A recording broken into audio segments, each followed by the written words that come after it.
Tout au nord de la Meuse, je m'étais égaré, les champs et la prairie brûlés d'un feu d'automne, que de noires corneilles dans le ciel barré d'un voile monotone. En plein champ s'élevait une étrange basilique, dont je ne m'expliquais la présence en ces lieux. Tout autour se mourait la terre bucolique, en un dernier adieu. La solitude en moi était lourde et si forte que je croyais avoir sous les yeux un mirage. De ce rêve de pierre atteindrais-je la porte que l'on eût dit sans âge.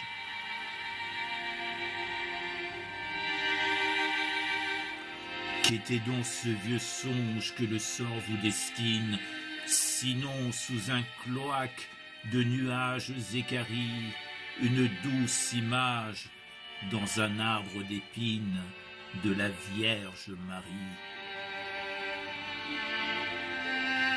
Des esprits habitaient cette vision si proche, comme livrés aux lois d'un sublime maçon. Sous leurs mains en mesure on entendait des cloches l'inoubliable son. Et moi, j'étais saisi par cette gravité dont l'écho retient vos pas un long moment. On eût dit qu'un marteau de bronze m'invitait à quelque sacrement. Et que pourraient bien faire les mots de la raison devant cette ferveur que sous vos yeux déroule, venus comme un seul homme de tous les horizons, les pèlerins en foule.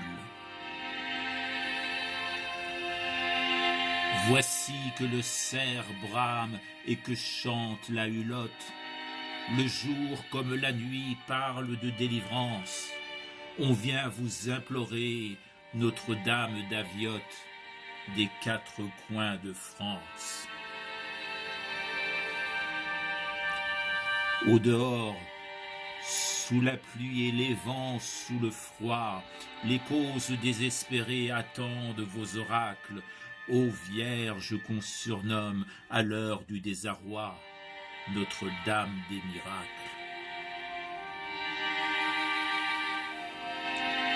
Vous, au bois enfanté de tilleuls sacrés, vous sculptés par des anges qu'on descendit sur terre, vous, au pays des limbes, connaissant les secrets des enfants qu'on enterre.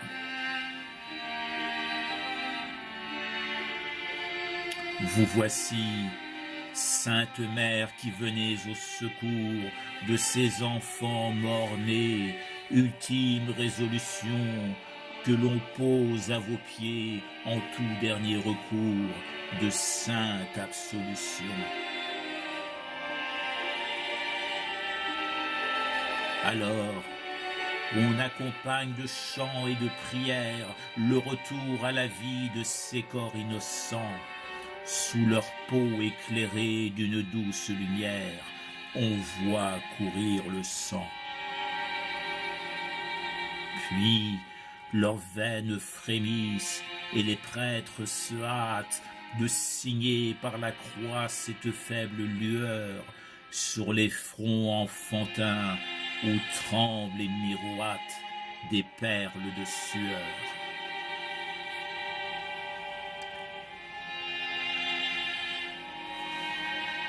Alors, ces êtres en peine, dans les limbes égarés, par votre compassion, ayant connu la grâce, oublient les tourments dont leur âme libérée ne porte plus la trace.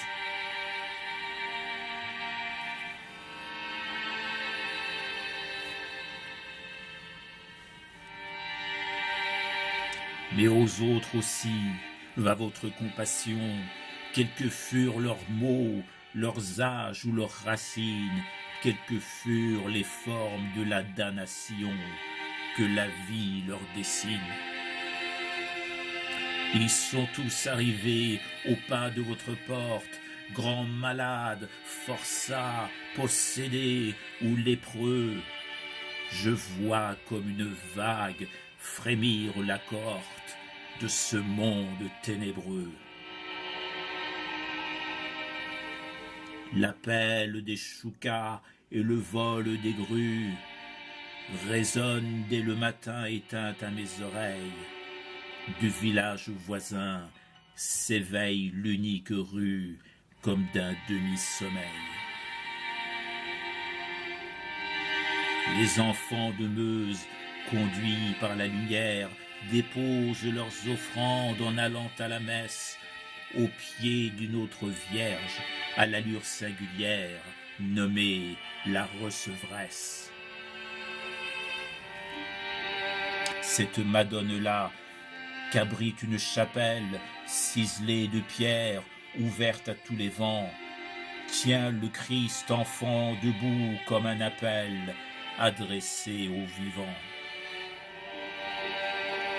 Juste devant l'église, le sanctuaire est dressé, un étrange monument dit lanterne des morts, chapelle du sépulcre, salut des trépassés ou baume des remords. Hors de la basilique, ce modeste édifice, en gothique flamboyant, est encore un mystère.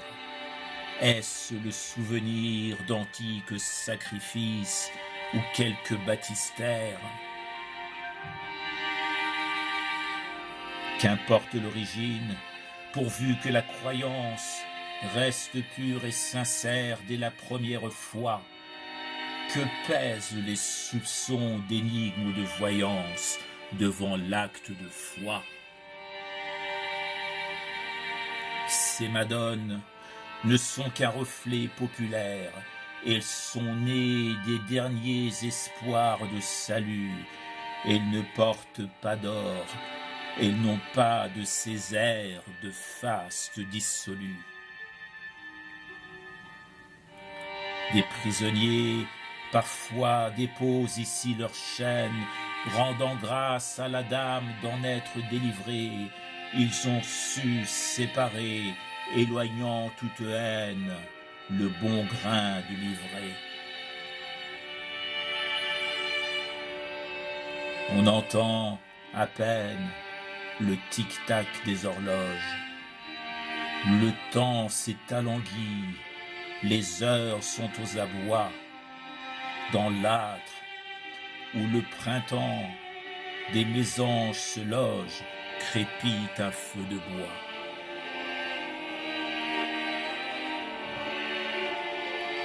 Voyez, voyez l'espoir couvé, braise sous la cendre. Voyez-la triomphale dans son maintien de reine, la recevresse en qui j'ai cru voir descendre comme un air de Lorraine.